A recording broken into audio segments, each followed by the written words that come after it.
Allô? Oui, oui, merci. Super, est-ce que vous m'entendez? Oui! Hey, yes, ça va bien. Et merci beaucoup à l'équipe de Louis, vraiment.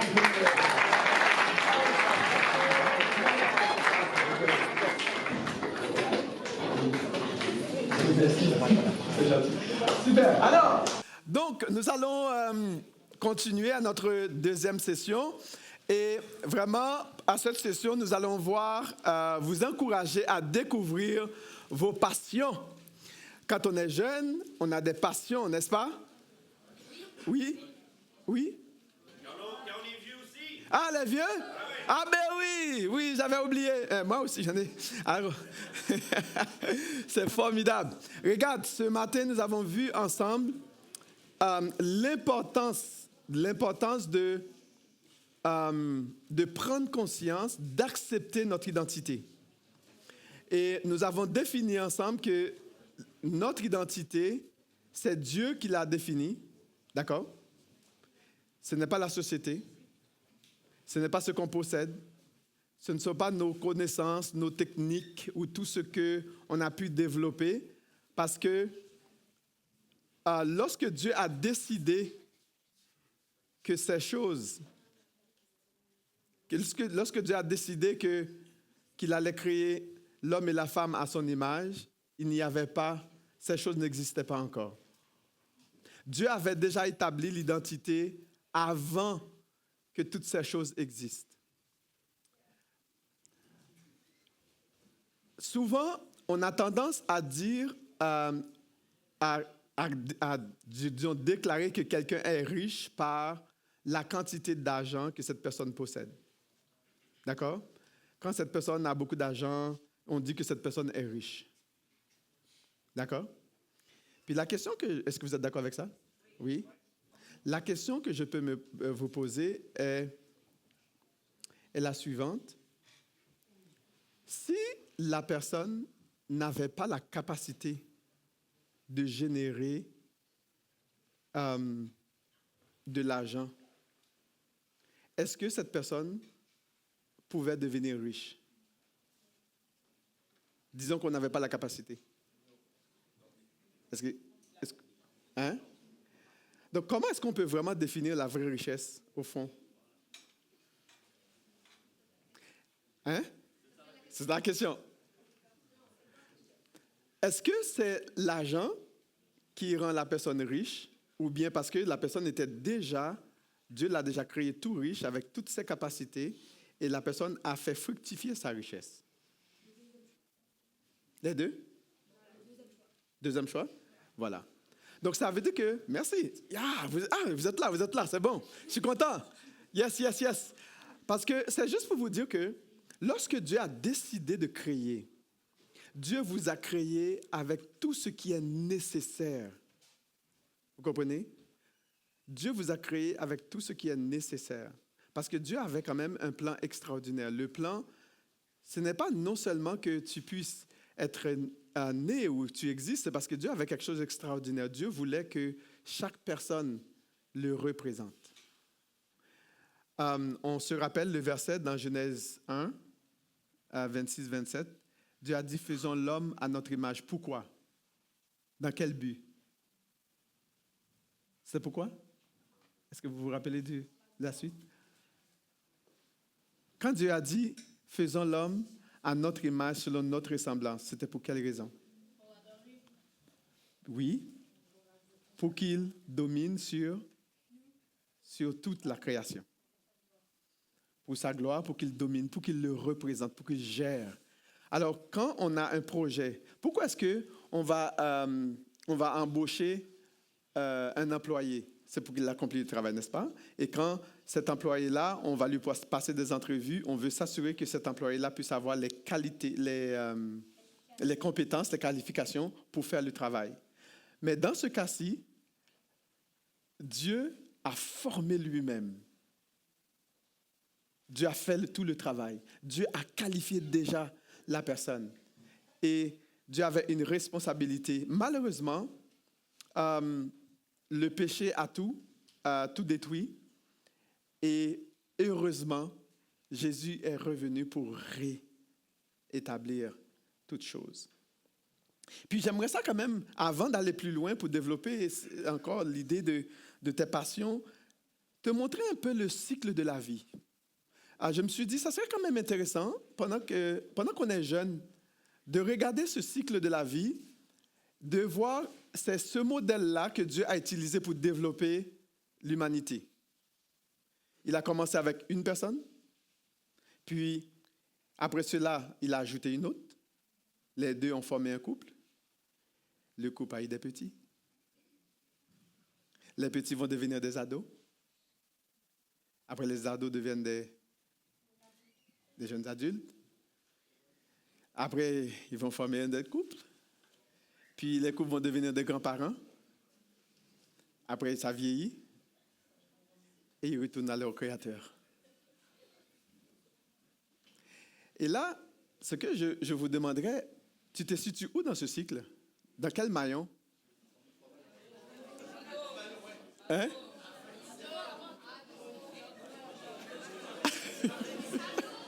Oui? Ado? OK. Il y en a qui se situent dans ado. Est-ce qu'il y en a qui se situent loin?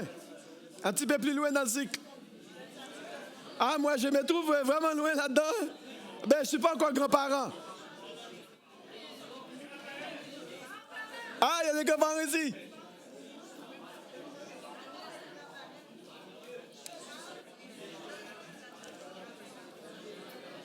Il y a des grands-parents ici? Aïe, aïe! Hey, ça avance vite, là. Le cycle, là, ça... Ben, on n'a pas encore... Bon, il y a des jeunes, là, on est des vieux jeunes. Mais vous voyez que ça approche vers... vous comprenez? Ça approche vers le retour. Pourquoi est-ce que je vous montre ça? Pourquoi pensez-vous que je vous montre ça? Les jeunes, pourquoi pensez-vous que je vous montre ça? Oui? La vie a une fin. Et la vie est courte. Les jeunes, la vie est courte. Et s'il y a quelque chose que j'aimerais ça que tu réalises cette fin de semaine, c'est que ta vie est trop courte pour l'épuiser, pour rien. Ça va finir un jour. Je me rappelle, il y a quelques années, j'étais à votre place, j'étais un ado aussi. Aujourd'hui, j'ai 49. Mais je ne suis pas encore grand-parent, là. Je suis encore un petit peu vers le bas. Mais ça avance vite. La vie est courte. Qu'est-ce que tu peux faire de cette vie-là avant qu'on arrive à nos derniers jours? Et lorsqu'on arrive à ce moment-là, est-ce qu'on va la vivre d'une façon qu'on n'aura pas à regretter? Dieu vous donne une vie qui est belle, pleine d'avenir, des belles choses que vous pouvez accomplir. Le fait que vous êtes créé à l'image de Dieu fait en sorte que vous avez tous les talents, tous les dons, toutes les capacités nécessaires pour vivre une vie pleinement épanouie, sachant qu'elle est très courte. L'autre perspective que j'aimerais ça que vous puissiez avoir, c'est de prendre conscience, alors que tu es jeune, de prendre conscience du projet de Dieu. Qu'est-ce que Dieu est en train de faire maintenant, pendant que nous sommes ici dans cette salle? Et que tu puisses prendre conscience que Dieu est en train de faire quelque chose d'extraordinaire. Nous avons vu que la première création est foutue à cause du péché. Et Dieu ne s'est pas arrêté là et Dieu veut procéder à une nouvelle création. Il veut procéder à une nouvelle création. Dieu aime sa création et Dieu entreprend ce nouveau projet. Et bien, ce nouveau projet, il y a différents maillons qu'on va voir, comment il développe. Un individu à la fois, un couple à la fois, une famille à la fois, une église à la fois, une communauté à la fois, un peuple à la fois. Et quand le projet va terminer, Dieu va établir son royaume. Et ce qui est vraiment intéressant, l'apôtre Jean nous a donné une idée de la fin du projet. Lorsque le projet aura terminé. Et si, rapidement, dans Apocalypse 7, versets 9, 10, Jean a vu quelque chose qui est vraiment particulière. Qu'est-ce qu'il a vu? Il a dit, j'ai regardé et je vis une foule immense que personne ne pouvait compter. C'était des hommes de toute nation, de toute tribu, de tout peuple, de toute langue, et ils se tenaient debout devant le trône, devant l'agneau, habillés de robes blanches, de feuilles de palmier à la main, et ils criaient d'une voix forte, « Le salut est à notre Dieu qui est assis sur le trône. » La délivrance finale. La fin du projet. Et la question que je vous pose, seras-tu parmi cette foule qui va crier, « Le salut est arrivé » ? Seras-tu là? Moi, j'aimerais ça à un moment donné. Lorsqu'on va être là, que j'ai ces visages qui sont là, qui chantent, qu'on va chanter devant l'agneau, devant Jésus. Et on va dire que le salut est arrivé. Plus de souffrance, plus de misère, plus de stress, plus de pression, plus de tracas, plus de problèmes, plus de luttes. On va être devant l'agneau, devant Jésus, et on va crier. Le salut est à notre Dieu. La délivrance est là. Plus de guerre, plus de souffrance, plus de problèmes, plus de soucis. On n'a plus besoin de nous casser la tête. Je vous donne cette perspective juste pour vous dire que tout prendra fin un jour. Ne perdez pas votre temps. Et Dieu a un appel spécial pour chacun de nous, pour chacun de vous. Dieu t'appelle à participer à la nouvelle création. Lors de la première création, il n'y avait personne. Toi et moi, nous n'étions pas là. Il y avait seulement 3 entités. Il y avait Dieu, il y avait la parole, il y avait le Saint-Esprit. Dieu disait et le Saint-Esprit mouvait et la parole prenait vie. Mais aujourd'hui, dans cette nouvelle création, nous sommes là. Et Dieu nous appelle à participer. Comment est-ce que nous pouvons participer? Il suffit de voir, c'est quoi le modèle? Le premier modèle, c'est que Dieu parlait au début. D'accord? Mais aujourd'hui, est-ce que Dieu parle directement comme il a parlé lors de la première création? Il parle comment aujourd'hui? Comment est-ce que Dieu parle aujourd'hui? Ou par qui? Oui? À travers l'Église? Puis c'est qui l'Église? C'est qui le corps de Christ? Hein? C'est qui? Ok, l'Église, oui. C'est nous, c'est toi. Dieu t'appelle à parler. De la même façon qu'il a parlé.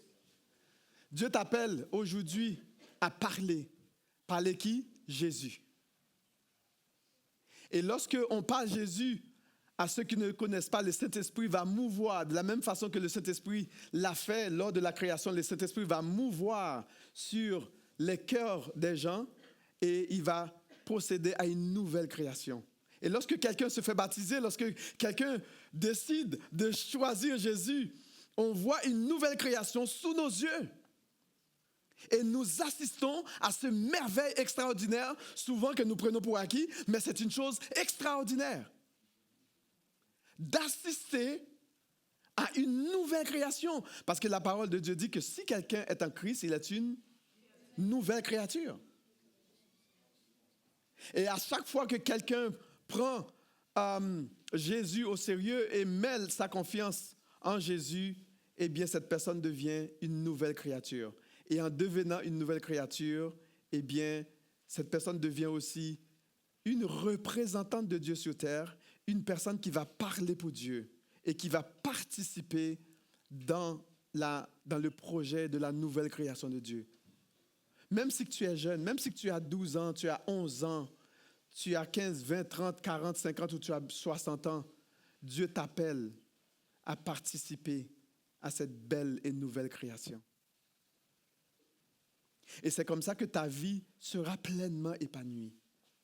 Et Dieu va te fournir toutes les ressources nécessaires pour pouvoir aller de l'avant. Et c'est dans cette optique-là que nous allons parler de découvrir tes passions. Découvrir tes passions et le but, c'est de t'encourager à identifier tes passions, identifier tes talents, identifier tes dons, je suis sûr qu'il y en a beaucoup de vous qui ont des choses, des dons, des dons et des talents extraordinaires. Mais souvent, on se laisse influencer et on ne développe pas cette belle capacité, ces dons extraordinaires que Dieu nous a donnés. Pourquoi c'est important de connaître tes passions, de connaître tes dons pendant que tu es jeune? Pourquoi penses-tu que c'est important? Est-ce que c'est important d'ailleurs? Est-ce que c'est important? Oui. OK, pourquoi?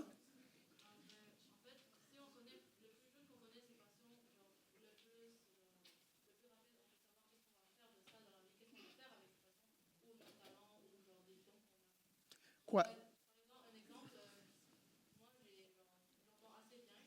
Mm-hmm. Ça a des effets négatifs, là, mais on va parler de positifs. Oui. Par exemple, moi, je suis entrée en musique. OK. Et j'ai développé une audition avec la musique. Qu'est-ce que vous en pensez? Hey, c'est cool. Ils ont besoin que tu répètes à l'arrière. Oui, en fait, je dis qu'est-ce que je dois... OK, oui. Elle a dit qu'elle a découvert elle entend bien, qu'elle entendait bien. Donc, qu'est-ce qu'elle a fait? Bon, elle s'est investie dans la musique. C'est ça? OK, oui. Elle s'est investie dans la musique et bien voilà, elle développe ce talent, ce don que Dieu lui a donné. Elle découvre ses passions que Dieu lui a données. Elle met cela en application. Il y a une personne dans la Bible qui l'a fait, qui a vraiment exploité ses talents. Est-ce que vous... David? Joseph. OK. Allez, les bleus, les rouges. OK, qui dit mieux? Ah ben là, j'ai Joseph et David. Hein? OK. David, qui dit David? David ou Joseph? Ah, j'entends pas. C'est David? Ah, c'est David. Bon. David, qu'est-ce que David a fait? David a développé ce talent de musique, de la poésie.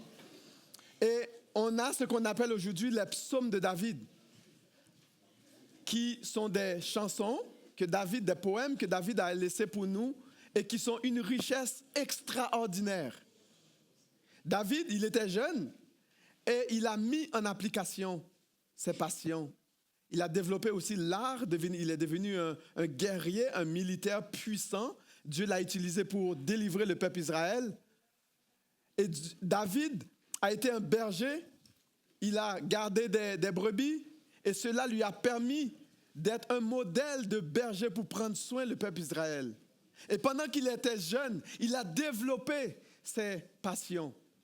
Et cela lui a permis de développer des capacités, des habiletés, d'accomplir des choses extraordinaires. Et pendant que tu es jeune, c'est le temps de faire cela.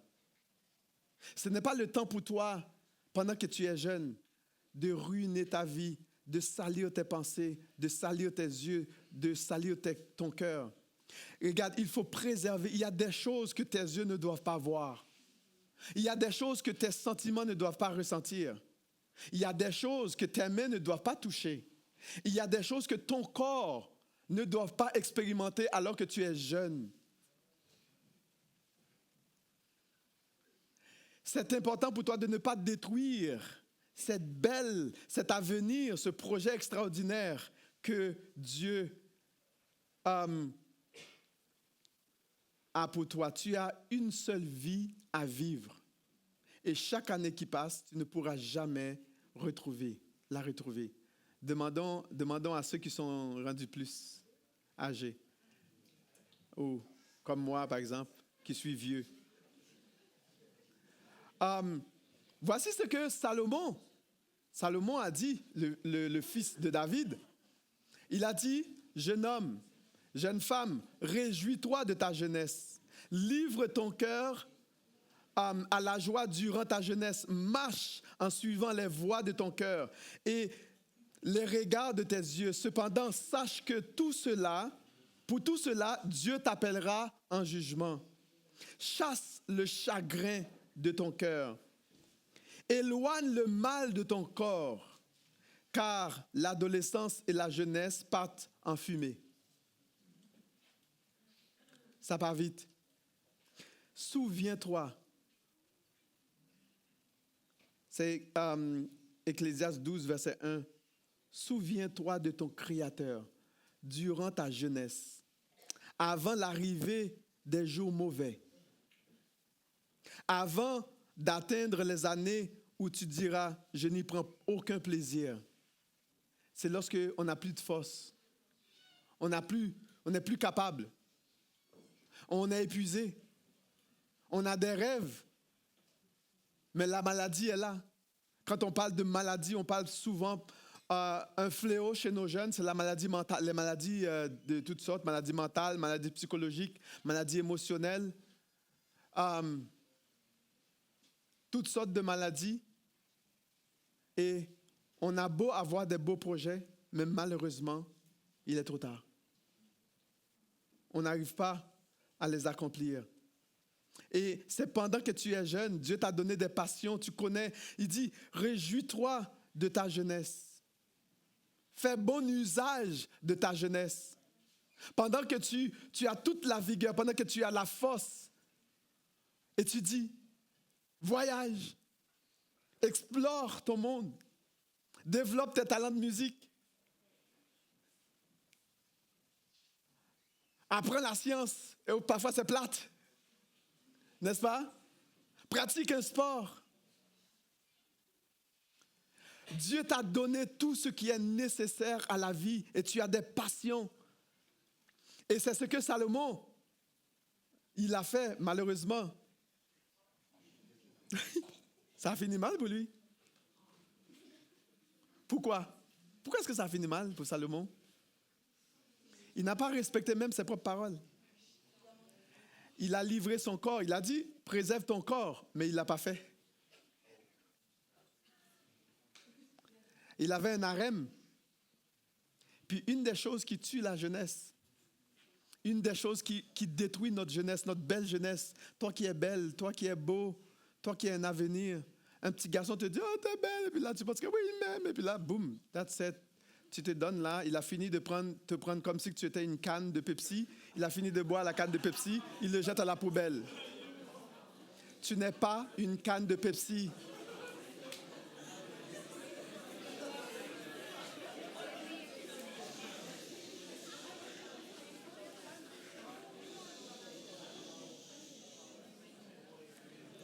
C'est un petit jeune qui n'a aucune expérience dans la vie. Est-ce qu'il est prêt à te marier maintenant? Est-ce qu'il est prêt à te mettre en appartement et assumer ses responsabilités?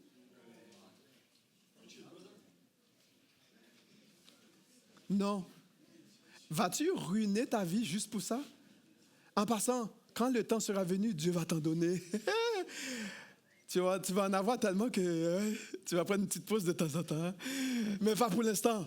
C'est le temps pour toi de te construire comme il faut, de te préparer, de participer à cette œuvre extraordinaire que Dieu a pour toi. Dieu a un projet beaucoup plus glorieux pour toi. Tu as la vie, tu as de la vigueur, tu es belle, tu es jolie. Oui, tu attires les yeux de tout le monde. Tout le monde te désire, la société te désire, on veut tout ce que tu as.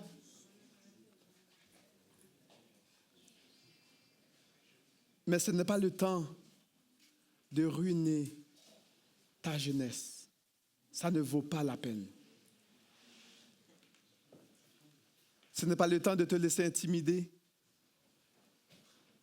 Ce n'est pas le temps de te laisser qu'on méprise ta jeunesse. D'ailleurs, l'apôtre Paul a dit à Timothée que l'on ne méprise pas ta jeunesse, mais sois un modèle. Sois un modèle. Pendant que tu es jeune, c'est le temps que tu te prépares à devenir un bon époux pour les gars. Pour les filles, c'est le temps de te préparer à devenir une excellente épouse. Parce que c'est toute ta vie. C'est le temps de te préparer à observer tes parents, ton père et ta mère, à voir les bons côtés, à mettre les autres côtés, les choses qui sont... on n'est pas parfait les parents, mais de côté les choses qui ne sont pas tout à fait fun. Mais vous prenez les bonnes choses qu'il vous donne. Parce que Dieu leur a donné une responsabilité. La responsabilité que Dieu leur a donnée, c'est de te préparer à la vie adulte. Souvent, ce qu'ils vont te dire, tu n'es pas content. Mais maman, tu parles trop.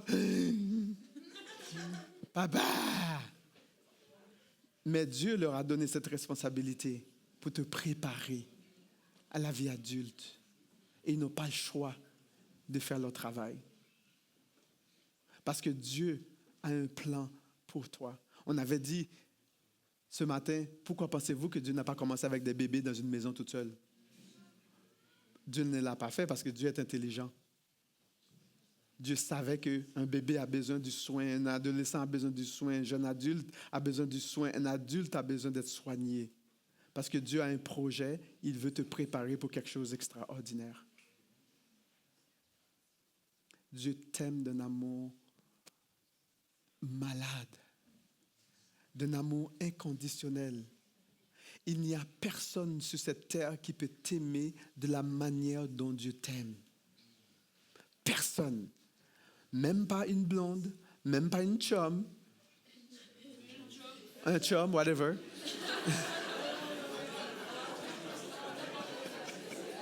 OK. Regarde, je vais vous confesser. Je ne pourrai jamais aimer mes propres enfants tels que Dieu les aime. Même les parents ne pourront jamais nous aimer tels que Dieu nous aime. C'est juste pour vous dire que Dieu est follement amoureux de vous. Et il veut le mieux, ce qui est meilleur pour vous. Nous, les parents, on essaie de faire du mieux, mais on est limité. D'accord? On est limité. Les pasteurs, les leaders de jeunesse, ils sont tous limités, mais ils vous aiment pareil. Ils vont investir dans votre vie. Mais il n'y a personne qui peut vous aimer de la manière dont Dieu vous aime. Et il vous invite à vivre pleinement les dons, les talents qu'il a mis dans votre cœur. Non pas d'une façon qui va détruire ta vie, mais d'une façon qui va construire ta vie et qui va te permettre d'acquérir toutes les compétences nécessaires pour accomplir le mandat, la responsabilité qu'il t'a donnée. Qu'est-ce que tu penses? Est-ce que tu es d'accord avec ça ou bien, hey, mais lui, balle-toi, lui. Qu'est-ce que tu penses? Entre nous. Je vais m'asseoir un petit peu. Qu'est-ce que tu penses entre nous? Je vais arrêter là. Mais j'aimerais savoir, toi, qu'est-ce que tu penses de tout ça? Maintenant, qu'est-ce que tu vas vivre? Qu'est-ce que tu vas faire avec tes passions? Est-ce que premièrement, tu les as identifiées? Comment est-ce que tu vas vivre ta vie alors que tu es jeune? Dieu a un plan merveilleux pour toi, il t'aime. Je vais demander aux musiciens, c'est un chant? C'est un chant? Non, pas de chant. OK. Je vais demander à Steve de venir. Je peux chanter. Ah oui, Steve, vas-y, Steve. Oui. C'est bon? Oui. On est là? Yes. OK. Je vais laisser Steve continuer.